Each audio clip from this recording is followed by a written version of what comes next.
Hi, I'm author S.L. Vaden, author of the Legend of Zelkova series. I wanted to introduce you to my second in the series, Umbras.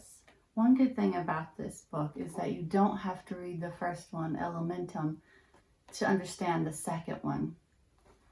I'm going to start off on page 96 in the printed version.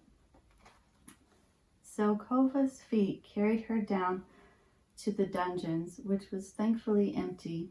Meeting the shadows full force had been trying for her. Sinking to the floor, her insecurity overcame her, filling the whole of the chambers with a thick, choking fog. Thoughts of the past came flooding back like a tidal wave of bitter emotion. The insecure voice in her mind whispered, "You can't save anyone. Look at who you lost. No one can save you from what lies ahead. You must face all your hardships alone, or risk losing even more of your loved ones." This was the dark side of her, the side she had to suppress. So many thoughts consumed her, eating away every wall of resistance she put up over the long, lonely years she had spent in isolation. Zelkova started to question herself. How can I get through all of this? How can I save those around me when I can't even save myself? I never wanted this. I never asked for this. The darkness surrounded her deepened, like the darkest abyss. She must have closed her eyes because now there was a small orb of light floating in front of her.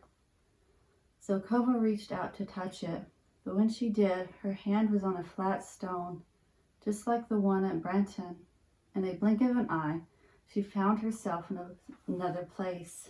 The castle dungeons were gone. Zelkova stood, taking in her new surroundings.